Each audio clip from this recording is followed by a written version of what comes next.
Okay, ready? Chronicles of Narnia. And here we are in The Lion, the Witch, and the Wardrobe. Can you see that? There's Lucy in the woods with the fawn, Mr. Tumnus. And we're now in chapter 4, which is Turkish Delight. Remember, they've been playing hide and seek, and Edmund had followed Lucy in through the wardrobe and found out that Narnia was real. And some queen in a big sled had just pulled up, and she's asking Edmund lots of questions. Chapter 4, Turkish Delight. "But what are you?" said the queen again. "Are you a great overgrown dwarf that has cut off his beard?" "No, your majesty," said Edmund. "I've never had a beard. I'm a boy." "A boy," said she. "Do you mean you are a son of Adam?" Edmund stood still, saying nothing. He was too confused by this time to understand what the question meant. "I see what you are, an idiot, whatever else you may be," said the queen. "Answer me once and for all, or I shall lose my patience. Are you human?" "Yes, your majesty," said Edmund. "And how, pray, did you come to enter my dominions?" "Please, your majesty, I came in through a wardrobe." "A wardrobe? What do you mean?" I opened a door and I just found myself here, your majesty," said Edmund. "Ha!" said the queen, speaking more to herself than him. "A door. A door from the world of men. I have heard of such things. This may wreck all, but he is only one, and he is easily dealt with." As she spoke these words, she rose up from her seat and looked Edmund full in the face, her eyes flaming at the same moment she raised her wand. Edmund felt sure that she was going to do something dreadful, but he seemed unable to move. Then, just as he gave himself up for lost, she appeared to change her mind. "My poor child," she said in quite a different voice, "how cold you look. Come and sit with me here on the sledge, and I will put my mantle around you, and we will talk." Edmund did not like this arrangement at all, but he dared not disobey. He stepped onto the sledge and sat at her feet, and she put a fold of her fur mantle around him and tucked it well in. "Perhaps something hot to drink?" said the queen. "Should you like that?" "Yes, please, your majesty," said Edmund, whose teeth were chattering. The queen took out from somewhere among her wrappings a very small bottle which looked as if it were made of copper. Then, holding out her arm, she let one drop fall from it in the snow beside the sledge. Edmund saw the drop for a second in midair, shining like a diamond. But the moment it touched the snow, there was a hissing sound, and there stood a jeweled cup full of something that steamed. The dwarf immediately took this and handed it to Edmund with a bow and a smile. Not a very nice smile. Edmund felt much better as he began to sip the hot drink. It was something he had never tasted before, very sweet and foamy and creamy, and it warmed him right down to his toes. "It is dull, son of Adam, to drink without eating," said the queen presently. "What would you like best to eat?" "Turkish Delight, please, your majesty," said Edmund. The queen let another drop fall from her bottle on the snow, and instantly there appeared a round box tied with green silk ribbon, which, when opened, turned out to contain several pounds of the best Turkish Delight. Each piece was sweet and light to the very center, and Edmund had never tasted anything more delicious. He was quite warm now and very comfortable. While he was eating, the queen kept asking him questions. At first, Edmund tried to remember that it is rude to speak with one's mouth full, but soon he forgot about this and thought only of trying to shovel down as much Turkish Delight as he could. And the more he ate, the more he wanted to eat, and he never asked himself why the queen should be so inquisitive. She got him to tell her that he had one brother and two sisters, and that one of his sisters had already been in Narnia and had met a fawn there, and that no one except himself and his brother and his sisters knew anything about Narnia. She seemed especially interested in the fact that there were 4 of them and kept on coming back to it. "You are sure there are just 4 of you?"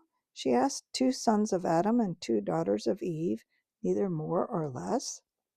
And Edmund, with his mouth full of Turkish delight, kept on saying, "Yes, I told you that before," and forgetting to call her Your Majesty, but she didn't seem to mind now. At last the Turkish delight was all finished, and Edmund was looking very hard at the empty box, and wishing that she would ask him whether he would like some more. Probably the Queen knew quite well what he was thinking, for she knew, though Edmund did not, that this was an enchanted Turkish delight, and that anyone who had once tasted it would want more and more of it, and would even, if they were allowed, go on eating it till they killed themselves. But she did not offer him any more. Instead, she said to him, "Son of Adam, I would so much like to see you and your brothers and your 2 sisters. Will you bring them to see me?" "I'll try," said Edmund, still looking at the empty box. "Because if you did come again, bringing them with you, of course, I'd be able to give you some more Turkish delight. I can't do it now. The magic will only work once. In my own house, it would be another matter." "Why can't we go to your house now?" said Edmund. When he had first got on the sledge, he had been afraid that she might drive away with him to some unknown place from which he would not be able to get back, but he had forgotten about that now. "It is a lovely place, my house," said the Queen. "I am sure you would like it. There are whole rooms full of Turkish delight, and what's more, I have no children of my own. I want a nice boy whom I could bring up as prince, and who would be king of Narnia when I am gone. While he was prince, he could wear a gold crown and eat Turkish delight all day long. And you are much the cleverest and handsomest young boy I have ever met. I think I would like to make you the prince some day when you bring the others to visit me." "Why not now?" said Edmund. His face had become very red, and his mouth and fingers were sticky. He did not look either clever or handsome, whatever the Queen might say. "Oh, but if I took you there now," said she, "I shouldn't see your brother and your sisters. I very much want to know your charming relations. You are to be prince, and later on the king. That is understood. But you must have courtiers and nobles. I will make your brother a duke and your sisters duchesses." "There's nothing special about them," said Edmund, "and anyway, I could always bring them some other time." "Ah, but once you are in my house," said the Queen, "you might forget all about them. You would be enjoying yourself so much that you wouldn't want the bother of going to fetch them. No, you must go back to your own country now and come to me another day with them. You understand, it's no good coming without them." "But I don't even know the way back to my own country," pleaded Edmund. "That's easy," said the Queen. "Do you see that lamp?" She pointed with her wand, and Edmund turned and saw the same lamp Lucy had met the fawn. "Straight on, beyond that, is the way to the world of men. And now look the other way." And here she pointed the opposite direction. "And tell me if you can see 2 little hills rising above the trees." "I think I can," said Edmund. "Well, my house is between those 2 hills. Next time you come, you have to only find the lamppost and look for those 2 hills and walk through the wood till you reach my house. But remember, you must bring the others with you. I might have to be very angry with you if you came alone." "I'll do my best," said Edmund.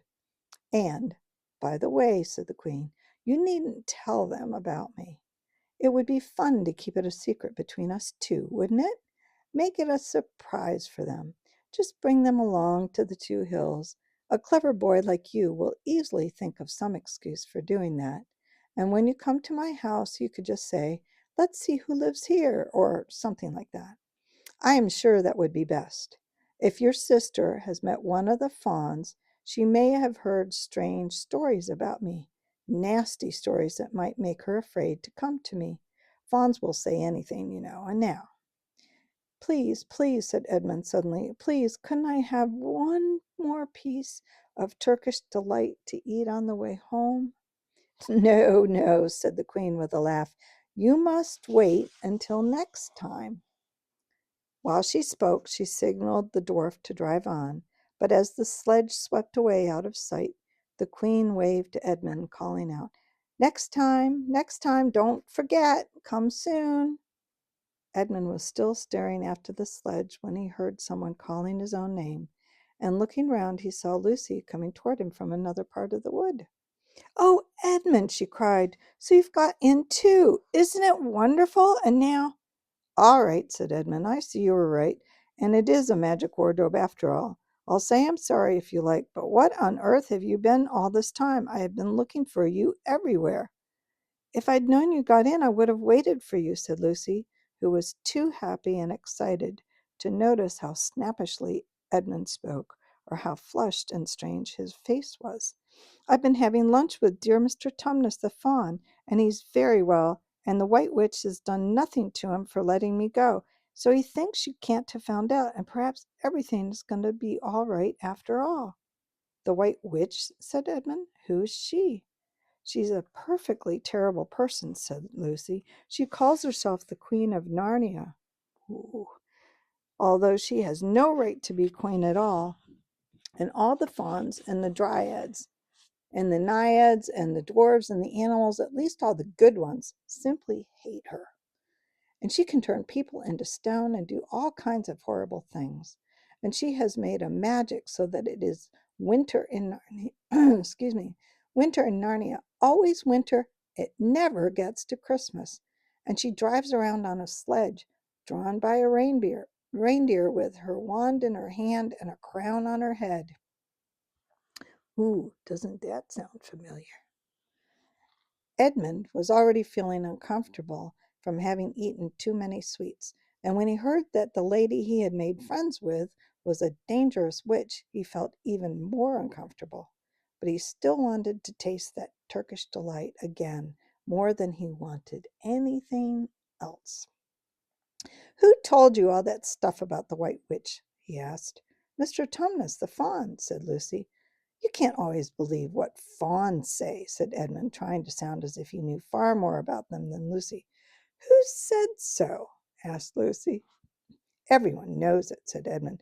Ask anyone you like, but it's pretty poor sport standing here in the snow. Let's go home. Yes, let's, said Lucy. Oh, Edmund, I'm so glad you got in too. The others will have to believe in Narnia now that both of us have been there. What fun it will be. But Edmund secretly thought it would not be as good fun for him as for her. He would have to admit that Lucy had been right before all the others, and he felt sure the others would all be on the side of the fawns and the animals, but he was already more than half on the side of the witch. He did not know what he would say or how he would keep his secret once they were all talking about Narnia. By this time they had walked a good way. Then suddenly they felt coats around them instead of branches, and the next moment they were both standing outside the wardrobe in the empty room. I say, said Lucy, you do look awful. Edmund, don't you feel well? I'm all right, said Edmund, but that was not true. He was feeling very sick. Come on then, said Lucy. Let's find the others. What a lot of adventures we shall have now that we're all in it together. That's the end of chapter 4. Next is chapter 5. Back on this side of the door. Until then.